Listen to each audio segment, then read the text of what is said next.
حضرت داؤد علیہ السلام نبی ہیں، پیغمبر ہیں. آپ کے پاس نہ ایک ضعیف اماں آئی جنہوں بڈھی کہتے ہیں، بڑھیا جناب لاٹھی کے سہارے چلتی تھی. وہ حضرت داؤد علیہ السلام نبی کی بارگاہ کے اندر حاضر ہوئی اور آ کے عرض کی، یا نبی اللہ، میں کرتی ہوں گھروں میں کام، محنت مزدوری، اور جب میں گھروں کے اندر کام کرتی ہوں تو اس کے عوض، اس کے بدلے میں مجھے 1 کلو دانے گندم جو مل جاتا ہے تو میں اس کا آٹا بنوا دیتا.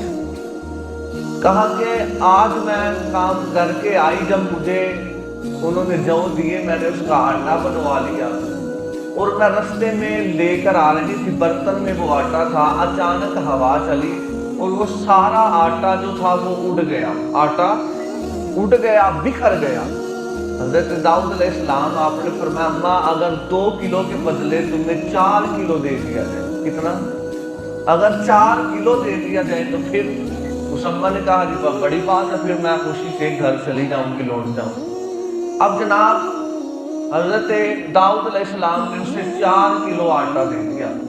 جب وہ اماں باہر نکلی نا، دروازے کے پاس آئی تو باہر بھی حضرت سلیمان علیہ السلام بیٹھے ہوئے تھے. اب باپ بھی نبی ہے اور بیٹا بھی نبی ہے. حضرت سلیمان علیہ السلام مسکرائے اور کہا، اماں اتنی بڑی بارگاہ کے اندر آئی ہو لیکن مانگا بھی تو صرف 2 کلو آٹا، 4 کلو. اس اماں نے کہا جی مجھے تو آٹا مل گیا. کہا نہیں، یہ بارگاہ جو ہے بڑی بارگاہ ہے، یہاں پر آپ آئی ہیں تو جو دل چاہتا ہے وہ مانگو. جو اللہ کا نبی ہوتا ہے اس سے جو کچھ بھی مانگا جائے وہ عطا فرما دیا کرتا ہے. اماں نے کہا میں کیا کروں؟ کہا واپس جاؤ اور جا کے کہو جی میں نے یہ آٹا نہیں لینا، مجھے میرے والا آٹا چاہیے. مجھے جیڑا میرا ڈلے ہے نا اڈیا ہوا دے نال، مینوں آٹا وہی چاہیے، یہ میں آٹا نہیں لینا. جدوں اماں واپس گئی سلیمان علیہ السلام دی بارگاہ وچ وہ آٹا رکھیا تے آٹا رکھ کے آکھیا، یا نبی اللہ مینوں یہ نہیں چاہیے، 4 کلو نہیں چاہیے، مینوں میرے والے چاہیے، جیڑا 2 کلو میرا ڈلے ہے نا مینوں آٹا وہی چاہیے. اب جناب سلیمان علیہ السلام نے جب بھیجا تھا تو داؤد علیہ السلام آپ نے اس اماں کو مسکرا کے کہا، اماں ہونٹ تیرے ہل رہے ہیں لیکن بول کوئی اور رہا، لیکن بول، کیونکہ کسی نے بھیجا نا تمہیں. تو اب ہوا یہ کہ اللہ تبارک تعالیٰ نے وحی کی سلیمان علیہ السلام کی طرف، فرمایا اب جتنا مال تمہاری بارگاہ میں آنے والا ہے نا وہ سارے کا سارا اس اماں کو دے دو، اس اماں کو سارے کا سارا مال دے دو.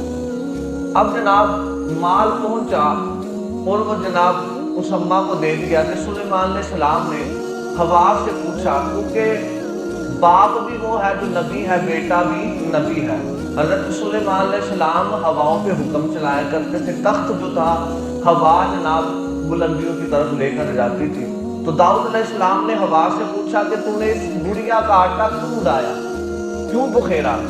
تو ہوا نے کہا مجھے تو فرشتے نے کہا تھا اللہ کی طرف سے جو آیا تو میں نے اس کی مان کے یہ عمل کیا. سلیمان علیہ السلام وہاں پر موجود تھے. حضرت داؤد علیہ السلام نے اس ہوا سے پوچھا جب تو اس نے فرشتے کا کہا، فرشتے سے پوچھا تو فرشتے نے عرض کیا، نبی اللہ میں نے خود تو نہیں کہا، مجھے تو جبرائیل نے کہا تھا کہ ایسا کہو. کس نے کہا تھا؟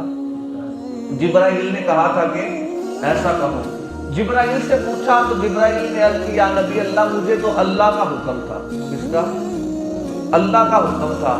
سلیمان علیہ السلام نے 2 نفل پڑھے، سجدہ کیا، عرض کیا اللہ یہ تیرا حکم تھا کہ اس اماں کا آٹا بکھیر دیا جائے. اللہ نے فرمایا بات اصل یہ تھی کہ تیرے ماننے والے کشتی کے اندر جا رہے تھے، تیرے ماننے والے اے نبی تیرے ماننے والے تھے، تیرے امتی تھے، وہ کشتی کے اندر جا رہے تھے.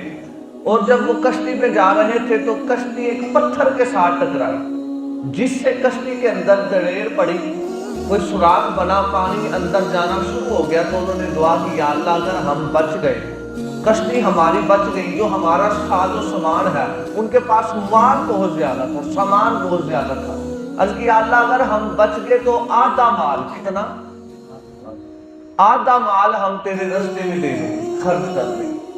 اب اللہ تبارک تعالیٰ کی کرنی ایسی ہوئی، اللہ نے ہوا کو حکم دے دیا فرشتوں کے ذریعے کہ اس اماں کے آٹے کو بخیر دے. جب ہوا چلی وہ آٹا جو تھا جا کے کشتی پہ جہاں پہ ایک دریڑ پڑی تھی، سوراخ ہوا تھا، وہاں پہ جا کے وہ آٹا لگا۔ فرمایا جب آٹا اور پانی مکس ہوا، وہ دودھ کی شکل جو تھی شکل اختیار کر گیا، اور وہاں جو سوراخ تھا، دریڑیں پڑی ہوئی تھی، ان میں آٹا جا کے لگ گیا، تو اس لیے وہ کشتی ڈوبنے سے بچ گئی۔ تو انہوں نے مال آدھا لا کے آپ کی بارگاہ میں دے دیا۔ فرمایا نبی ہم نے اگر اس کا آٹا بخیرا ہے نا، واللہ خیر الرازقین، میں اللہ ہی بہتر رزق عطا فرماتا ہوں، میں نے وہ آٹا بخیرا، میں تو اس ضعیف اماں کو سب سے امیر کرنا چاہتا ہوں، میں تو اس اماں کو میں امیر کرنا چاہتا ہوں۔ تو پتہ چلا اللہ چاہتا ہے کہ میرے بندوں کو رزق ملے اور وافر مقدار کے اندر ملے، لیکن ہماری حرکتیں وہ نہیں ہیں کہ ہم دے سکیں، ہماری کرتوتیں ایسی ہیں کہ ہم کبھی اس کی بارگاہ کے اندر سجدہ-ریز نہیں ہوئے، کبھی ہم جھکے نہیں، کبھی ہم نے اس سے مانگا نہیں۔ مانگنے کا بھی طریقہ ہوتا ہے، کیا ہوتا ہے؟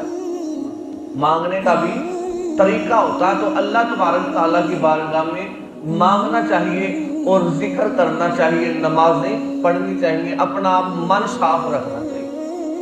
ایک بندہ نمازیں بھی پڑھتا ہے، اس کا دل ہی صاف نہیں ہے، نفرتیں بڑی ہوئی ہیں، جناب مسجد کے اندر آ جائیں لڑائی جھگڑا، فلاں جگہ چلے جائیں لڑائی جھگڑا، یہ چیزیں جو ہیں یہ انسان کی روحانیت کو ختم کر دیتی ہیں۔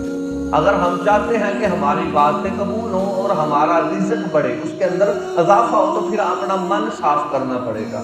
اب جو وظائف